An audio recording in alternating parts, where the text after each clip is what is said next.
जिसके साथ 13 सालों तक सत्ता सुख भोगा, अब उसी से नीतीश को लोकतंत्र खतरे में नजर आ रहा।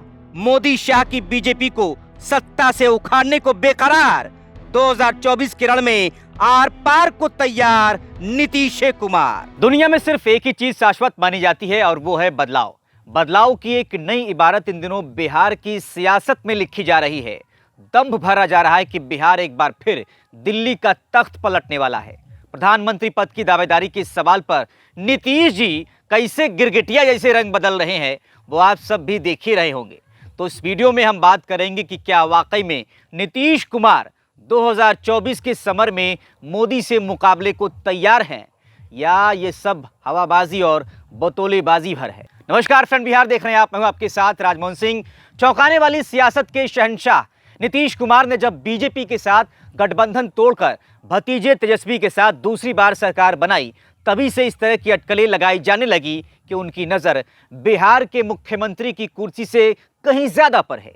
महागठबंधन सरकार बनने के 15 दिनों में ही 8 बार मुख्यमंत्री पद की शपथ का रिकॉर्ड बनाने वाले नीतीश कुमार ने अपने इरादे जाहिर कर दिए हैं। 2020 में हुए विधानसभा चुनाव में भी भावनात्मक अपील करते हुए नीतीश जी ने कह दिया था कि ये उनका अंतिम चुनाव है। लेकिन उस वक्त किसी ने यह भी सोचा नहीं होगा कि नीतीश का यह अंतिम चुनाव बिहार के संदर्भ में था और आगे वो दिल्ली की गद्दी को हिलाने जैसा कड़ा फैसला ले सकते हैं। लेकिन आज हालात ये हैं कि बिहार की सियासत में अलगाव के साथ शुरू हुई जेडीयू और भाजपा की सियासी रार अब दिल्ली पहुंचती नजर आ रही है।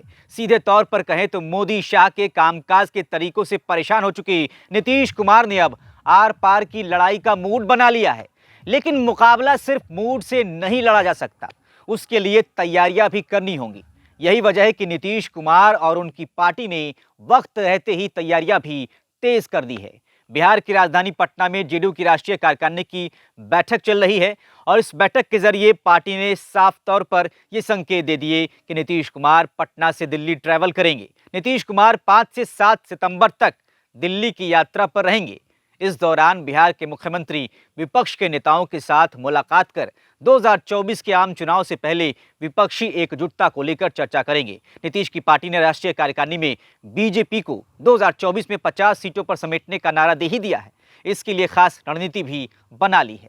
सौम्यता की सियासत के लिए पहचाने जाने वाले सुशासन बाबू के तेवर भी बदले बदले नजर आ रहे हैं। नीतीश कुमार कुछ दिनों पहले तक अपनी गठबंधन सहयोगी रही बीजेपी को सत्ता से उखाड़ने का दंभ भर रहे हैं। वो ये भी कहने से नहीं चूक रहे कि देश में लोकतंत्र खतरे में है। प्रधानमंत्री पद के लिए उम्मीदवारी के सवाल पर नीतीश कुमार जहां मुस्कुराकर हाथ जोड़कर पूरी विनम्रता के साथ टाल देते हैं, वहीं उन्हीं के पार्टी के नेता और कार्यकर्ता ये नारा लगाने से भी नहीं चूकते कि हमारा प्रधानमंत्री कैसा हो, नीतीश कुमार जैसा हो। बिहार की सड़कों पर भी जेडीयू ने ऐसे पोस्टर लगवाए हैं जिससे एक संदेश साफ हो जा रहा है कि पार्टी नीतीश कुमार के 2024 के चुनाव में पीएम पद की उम्मीदवारी को लेकर जमीन तैयार करने में अभी से कोई कोर कसर नहीं छोड़ना चाहती। इसको लेकर राष्ट्रीय कार्यकारिणी में भी कुछ अहम फैसले लिए गए हैं। जेडीयू ने 2024 में बीजेपी से दो हाथ करने के लिए आक्रामक रणनीति तैयार की है। जेडीयू का पूरा फोकस अब 3 चीजों पर होता नजर आ रहा है: सोशल मीडिया, आक्रामक प्रचार और संगठन का विस्तार। जेडीयू की 2 दिनों की राष्ट्रीय कार्यकारिणी का एजेंडा कहने के लिए चाहे जो भी हो, निष्कर्ष रूप में यही 3 बातें सामने आई है। जेडीयू की तरफ से बिहार में दिखा अब भारत में दिखेगा वाले पोस्टर पहले ही लगा दिए गए थे। पटना में लगे इन पोस्टर्स पर लिखे नारे को साकार रूप देने के लिए पार्टी का फोकस अपनी नीतियों का प्रचार और सत्ता पक्षी खामियां गिनाने के लिए बिहार के बाहर दूसरे प्रदेशों पर है। जेडीयू ने इसके लिए भी आक्रामक रणनीति तैयार की है।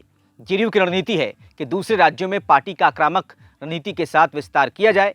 पार्टी नेताओं ने राष्ट्रीय दल के दर्जे पर भी चर्चा की है। दूसरे राज्यों में भी बूथ लेवल तक संगठन का ढांचा तैयार करने की योजना बनाई जा रही है। कहने के लिए तो यह महज पार्टी के राष्ट्रीय दर्जे से जोड़ा जा रहा मसला है, लेकिन असली वजह तो नीतीश कुमार के लिए 2024 के चुनाव में पीएम उम्मीदवारी की जमीन तैयार करना ही है।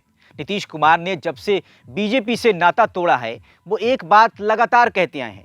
यहां तक कि उन्होंने जेडीयू की राष्ट्रीय कार्यकारिणी में भी वही बात दोहराई, वो ये कि हम काम करते हैं, कुछ लोग प्रचार करते हैं।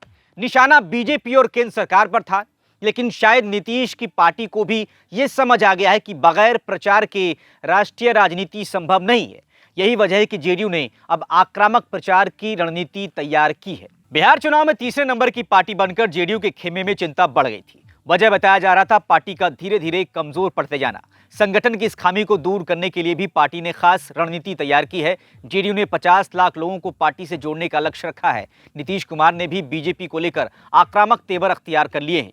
जेडीयू की राष्ट्रीय कार्यकारिणी, पार्टी नेताओं के बयान और जेडीयू की तरफ से पटना में लगवाए गए पोस्टर्स सारे के सारे यही संकेत दे रहे हैं कि जेडीयू अब नेशनल प्लान पर काम कर रही है और नीतीश कुमार सूबे की सियासत यानी पटना से निकलकर दिल्ली की यात्रा करने की पूरी तैयारी में जुट गए। ही आपस में बातचीत कर रहे थे और बात करके अब फिर जाएंगे दिल्ली। लौट करके जब आवेंगे तो उसके बाद आप लोगों से फिर बतियाएंगे। कोई सब बात तो कल तक है। बात क्या हुई? हमारी इनकी बातचीत क्या, हम लोग तो एक ही विचार के हैं ना ना, वो एक ही बात, हम लोगों का आपस का राय एक ही है और वही सब चीज के लिए हम भी जा रहे हैं दिल्ली। सब लोगों से मुलाकात होगी, वही सब बात है कि हम लोगों की तो एक ही ना है, इसलिए आपस का तो बातचीत हमेशा रहना है ना, कि कहीं भी कोई बात है तो ऐसे ही आ रहा है। सर राहुल गांधी से आज 6 बजे का समय फिक्स हुआ है, मिलेगा? आज मिलेगी। लेकिन बीजेपी के लोग कह रहे हैं कि 1.5 साल के दौरान कभी आपने दिल्ली नहीं गया, तो जाने का काम किया और अब दिल्ली जा रहे हैं आप। तो दिल्ली तक जाते ही रहे, इधर नहीं गए हम 6 महीने। माइक नीचे हटाइए। अरे किसका माइक? अभी जा रहे हैं और आदरणीय राष्ट्रपति जी से भी और राष्ट्रपति जी से भी मिलेंगे।